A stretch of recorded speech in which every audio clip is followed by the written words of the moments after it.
Hello, this is the Gemsbach, and today's topic is Solaris, a film directed by Andrei Tarkovsky and originally released in 1972.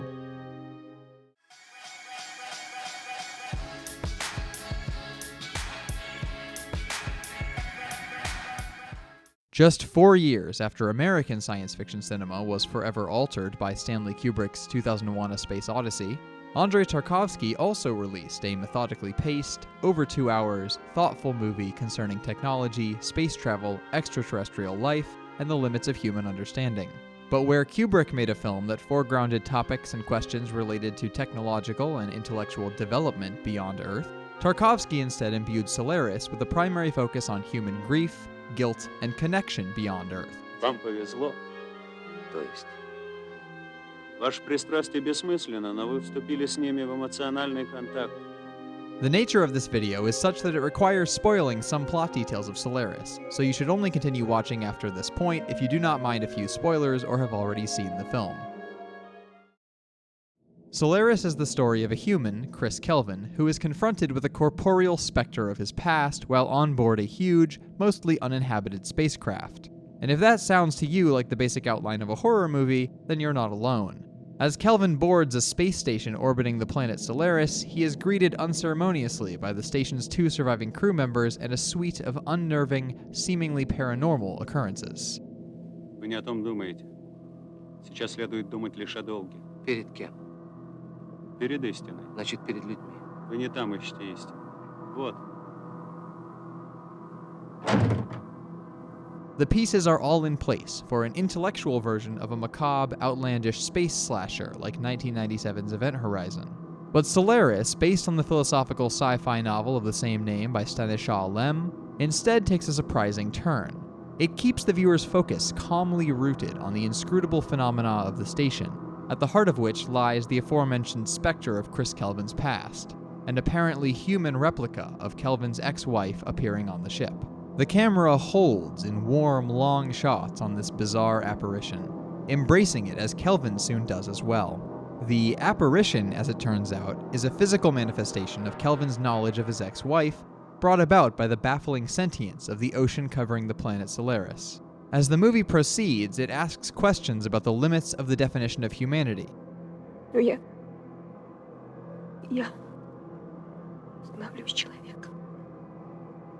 About the human need for connection, and about the potential psychological disasters inherent to the act of abstracting a human from their proper environment and society.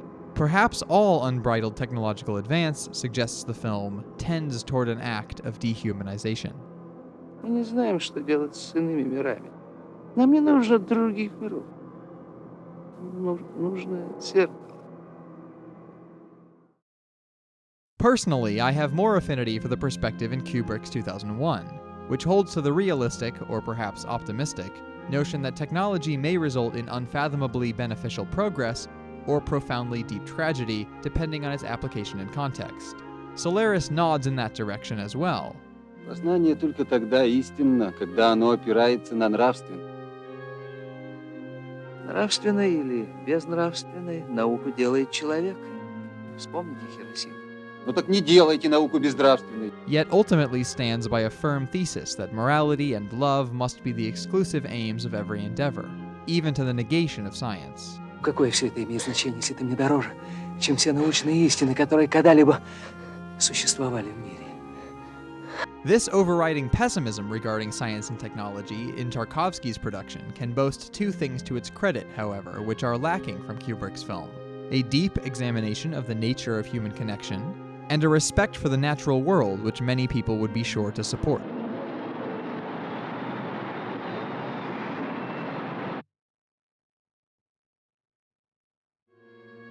While Kubrick deeply appreciated Solaris, Tarkovsky found 2001 to be phony and fake. Certainly one can see why Tarkovsky, so deeply allied to his vision of what sort of emotional experiences humans need and ought to seek, would have rejected 2001's bold integration of futuristic technology into both everyday life and humanity's ostensible path of progress. 2001: A Space Odyssey is a remarkable film and a convenient point of reference, but I have certainly overused the comparison in this video. So before moving on to my conclusion, let me dispense with Kubrick by simply saying that if you enjoyed 2001: A Space Odyssey, then you will likely enjoy Solaris as well. And if you had the patience for 2001: A Space Odyssey, but opposed its apparent philosophy, then you are even more likely to enjoy Solaris. The obvious corollary, though, is if you feel you didn't or don't have the attention span for 2001, then you should probably skip Solaris too. Мне хотелось бы узнать, какие последствия будет иметь особое мнение профессора Мессенджера. Практически никаких. Another person with whom Tarkovsky disagreed was Stanisław Lem. Yes, the author of the novel Solaris differed with Andrei Tarkovsky considerably on the proper aims of the story. Lem favored an approach that was highly philosophical in nature, pertaining to the possibility that extraterrestrial life may exist in a form so alien to human understanding as to be entirely beyond our grasp. Conversely, Tarkovsky saw in Lem's premise an opportunity to explore aspects of the psyche which are not externally visible. Frankly, I see no reason to weigh in on this one, as I find definite value in both approaches.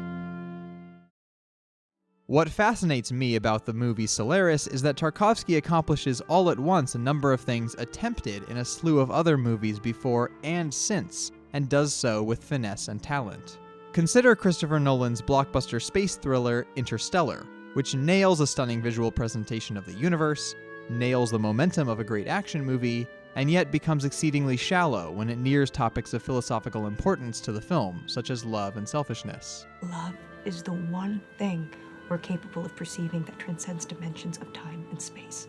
Or consider a piece of media like the television series The Walking Dead, which uses a catastrophic change in humanity's stature in the universe as a backdrop for human drama, yet does not engage meaningfully with any epistemological, ontological, or ethical questions that the circumstances themselves raise. Andrei Tarkovsky's Solaris also presents a vision of the universe at large, and also puts human drama at the forefront of a catastrophic change in human experience. But in addition, it manages to deal with love without being trite, to deal with paradigm-altering occurrences without being dismissive, and, as explored in the preceding sections, to deal with details that could be horrific in a way that deliberately underscores intimate human connection. Он бухгалтер, а не ученый. Ты был прав. Мы с тобой друзья, но все-таки не стоит так о нем отзываться. Вот и отлично. Мы знаем друг друга уже 20 лет. Должно же это когда-нибудь кончиться.